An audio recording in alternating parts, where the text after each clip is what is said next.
Hello everyone, நான் உங்கள் பாலா பேசுகிறேன். இந்த வீடியோ நம்ம என்ன தெரிஞ்சுக்க போகிறோம்னா, ஆண்டன்செட்ரான் எமிசெட் இந்த மருந்தினுடைய பயன்கள் என்னென்ன, பெனிஃபிட்ஸ் என்னென்ன, சைடு எஃபெக்ட்ஸ் என்னென்ன, பக்க விளைவுகள் என்னென்ன, இந்த மருந்து நம்ம உடம்புக்குள்ளே போய் எப்படி வேலை செய்யுது, இந்த மருந்தை யாரெல்லாம் எடுத்துக்கலாம், எந்த அளவுக்கு எடுத்துக்கலாம், இந்த மருந்தை யாரெல்லாம் எடுத்துக்கக்கூடாது என்பதை பற்றி தான் இந்த வீடியோவில் நம்ம முழுமையாக தெரிஞ்சுக்க போகிறோம்.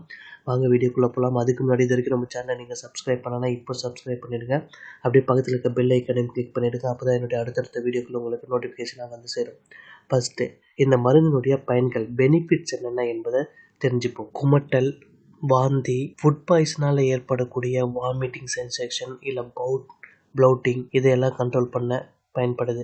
அடுத்து சர்ஜரிக்கு அப்புறம் வரக்கூடிய வாமிட்டிங், கீமோதெரப்பி, கேன்சர் பேஷண்ட்டை கீமோதெரப்பி கொடுக்கும்போது ஏற்படக்கூடிய வாமிட்டிங், ரேடியேஷன் தெரப்பி காரணமாக வரக்கூடிய வாமிட்டிங், இது எல்லாத்தையும் கண்ட்ரோல் பண்ண இந்த மருந்து பயன்படுது. அடுத்து இந்த மருந்து நம்ம உடம்புக்குள்ளே எப்படி வேலை செய்யுது அப்படின்னா, நம்ம உடம்புல இருக்கக்கூடிய செரோட்டின் என்ற கெமிக்கல் சில நேரத்தில் குமட்டல், வாந்தியை ஏற்படுத்தும். ஸோ இதனால் எமிசெட் இந்த டேப்லெட் எடுக்கும்போது 5-HT3 ரெசப்டாரை பிளாக் பண்ணுது. ஸோ இதனால் வாமிட்டிங் சென்டருக்கு செல்லக்கூடிய அந்த சிக்னல் தடுக்குது. ஸோ இதனால் வாமிட்டிங் ஏற்படுவது குறையுது, குமட்டல் ஏற்படுவதும் நம்மளுக்கு குறையுது. அடுத்து இந்த மருந்தை எப்போ எடுத்துக்கணும், எந்த அளவுக்கு எடுத்துக்கணும் அப்படின்னு பார்த்தீங்கன்னா, இந்த மருந்தை பொறுத்த வரைக்கும் உங்கள் டாக்டர் கன்சல்டேட் படி தான் நீங்கள் மருந்து எடுத்துக்கணும். ஏன்னா உங்கள் நோயினுடைய காரணம், வயது, உடல்நிலை இது எல்லாத்தையும் அனலைஸ் பண்ணிட்டு தான் இந்த மருந்தை கொடுப்பாங்க. 4 mg 8 mg.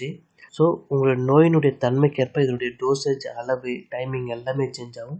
ஸோ உங்கள் டாக்டர் சொன்ன அட்வைஸ் படி இந்த மருந்தை நீங்கள் எடுத்துக்கோங்க. அடுத்து இந்த மருந்தினுடைய பொதுவான பக்க விளைவுகள், சைடு எஃபெக்ட்ஸ் என்ன அப்படின்னு பார்த்தீங்கன்னா, தலைவலி, மலச்சிக்கல், வயிற்றுப்போக்கு, சோர்வு, தலை சுற்றல் இவையெல்லாம் தான் இந்த மருந்துடைய பொதுவான பக்க விளைவுகள். சில ஆபத்தான பக்க விளைவுகளும் சைடு எஃபெக்ட்ஸும் இருக்குது. அது என்னென்னா, இர்ரெகுலர் ஹார்ட் பீட், ஹார்ட் வேகமாக இல்லைன்னா கண்ணாபின்னான்னு துடிக்கும், செஸ்ட் பெயின், நெஞ்சு வலி ஏற்படும், சிவியரான அலர்ஜி, தலை சுற்றல், அப்புறம் ரொம்ப டவுசினஸாக இருக்கிறது. இவையெல்லாம் தான் இந்த மருந்தினுடைய சிவியரான பக்க விளைவுகள். ப்ரெக்னெண்ட்டாக இருக்கும்போது இந்த மருந்தை பயன்படுத்தலாமா அப்படின்னா, டாக்டர் கன்சல்ட் பண்ணிட்டு பயன்படுத்தலாம். ஏன்னா ப்ரெக்னெண்ட்டாக இருக்கும்போது அதிகப்படியான குமட்டல், வாந்தி இருக்கும்.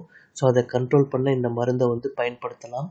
பிரஸ்ட் ஃபீடிங், குழந்தைக்கு தாய்ப்பால் கொடுக்குறவங்க இந்த மருந்தை டாக்டர் கன்சல்ட் பண்ணிட்டு யூஸ் பண்ணுங்க. யாரெல்லாம் ரொம்ப கவனமாக இருக்கணும் இந்த மருந்து எடுக்கும்போது அப்படின்னா, ஹார்ட் டிசீஸால் பாதிக்கப்பட்டவங்க, லிவர் டிசீஸால் பாதிக்கப்பட்டவங்க, எரிட்டைல் இம்பேலன்ஸாக இருக்கிறவங்க, அப்புறம் இதயம் இர்ரெகுலராக துடிப்பவங்களுக்கு ரொம்ப கவனமாக இருக்கணும் இந்த மருந்து எடுக்கும்போது. அடுத்து இன்னொரு முக்கியமான ஒரு விஷயம், இது சாதாரண டைஜஷன் டேப்லெட்டோ இல்லை சிரப்போ கிடையாது, ஓகேங்களா?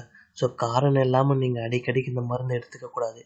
நீண்ட நாள் உங்களுக்கு வாமிட்டிங் சென்சேஷன் இருக்குது அப்படின்னா, உங்களுக்கு ஃபுட் பாய்சனாக இருக்கலாம், இல்லை கேஸ்ட்ரிக் ப்ராப்ளம் இருக்கலாம், இல்லை ப்ரெக்னென்சியாக இருக்கலாம், இல்லை மைக்ரைனாக இருக்கலாம், இல்லைனா குடல் சம்மந்தப்பட்ட வேறு ஏதாவது நோயினால் நீங்கள் பாதிக்கப்பட்டுக்கலாம். ஸோ அதனால் உங்கள் டாக்டரை போய் கன்சல்ட் பண்ணுறது ரொம்ப முக்கியமான ஒரு விஷயம்.